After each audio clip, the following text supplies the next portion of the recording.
Commercial fishing is the oldest industry in the United States. It's one of the first ways we started to get food was to catch fish. It's such a part of our heritage in Maine and the Northeast and New England. It's such a part of the culture and tourism in places like Maine. It is something that they were born to do. It is something that they love to do, and if you're a lobsterman, you could never imagine being stuck on land. As a land person, and you look at a lobsterman's job, it's a tough job. It is back-breaking work, it's redundant work. You're out in great weather in the summer, but really stormy seas. You're out in the dead of winter, and unfortunately, there's a lot of risk and accidents that happen.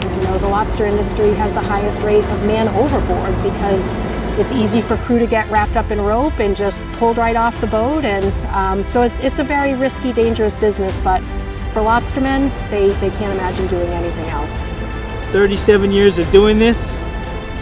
Our son is a full-time lobsterman. Our grandson has a student license, and it's become a family business, really.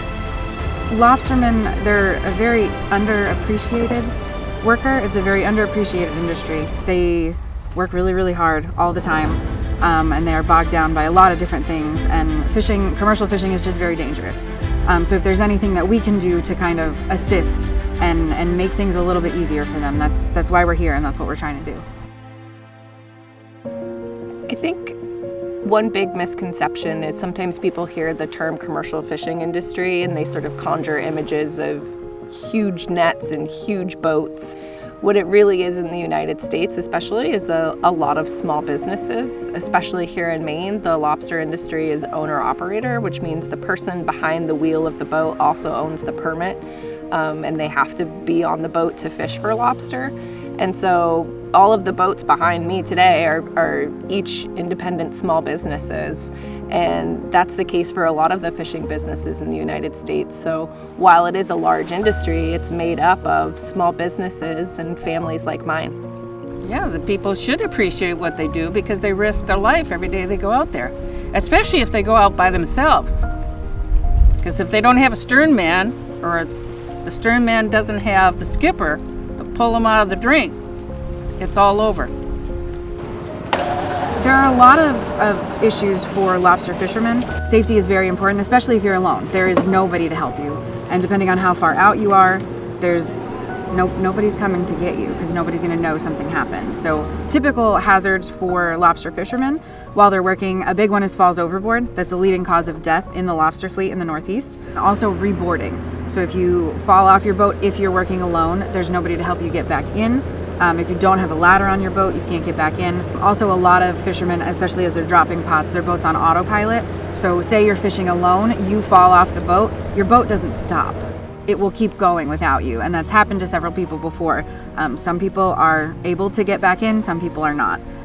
It's incredibly dangerous. I think in 2019, maybe a few years ago, the Northeast groundfish fishery in New England was the most dangerous civilian occupation in the United States. In 2020, there were 2 boats that sank just here in Maine, and all of the crew perished on both boats.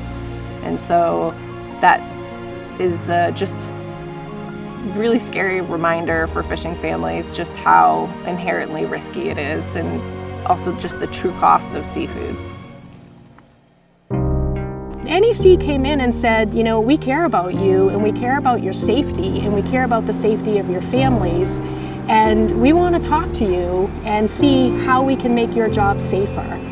And I think initially that really resonated with a lot of the fishermen's wives, with families who have younger children working aboard the boats. I love what I do, and I do it because it's very gratifying, and also, no day is the same at NEC. You're constantly doing different things, and getting out into the field is always great, and I think it establishes a great relationship with the people we work with, because they see us, we're not just a phone call that they get every couple of months. They tend to see us a couple times a year, and they know us on a personal level. Fishermen are definitely an independent bunch, they're the best at identifying their own problems and identifying their own solutions. And so working with them in that process is something that NEC does a great job of that. So our biggest project with the lobstermen was called Life Jackets for Lobstermen. So we started that several years ago, and we worked with over 500 lobstermen to see, what they didn't like about life jackets, why wear rates were really low, and what they wanted to see in a life jacket. It's not they don't want to wear a life jacket, they don't want to be safe. It's that life jackets are cumbersome, they get in the way, straps hanging can get tangled in something and actually be more of a hazard than a help for them. So we talked to a bunch of them and found out what they do like, what they don't like, and then we went out to try and see what we could find that would fit their needs. So my wife and I went and tried some on, and we found two that we thought would work. Now, I did have an occasion to test this life jacket, and I wasn't out very far. I was actually in my little skiff, but I had stood up because I was getting blown into some seaweed, and I tried to push myself away from it, and the skiff tipped and I went overboard, and the oar came up, hit me in the head. That would have been the end for me if I got knocked out. Yeah, I had the Northeast Center to thank that jacket did work. Because when you fall over, that water's too cold to survive. You have a chance of somebody being able to catch you with a gaff or throw you a life ring. You're still floating, you haven't gone under. I don't go out on the water without that life jacket on. I think it really did lead to a culture shift in how people think about safety at sea and the importance and accessibility of life jackets that you can work in and feel comfortable and feel safe on your own boat. One of the lobstermen that fishes with us never wore a jacket. He happened to fall out of his skiff at the wharf where I keep my skiff one day, and I was there with my brother, and we were able to get to him and get him to a ladder where he could climb out because he couldn't swim. He now wears a life jacket. I think we are making a difference at NEC, especially with our life jacket project. We were told by the Coast Guards that now when they're boarding vessels, they're seeing a much higher wear rate of PFDs than before our project. So that made us very happy, and that's really awesome.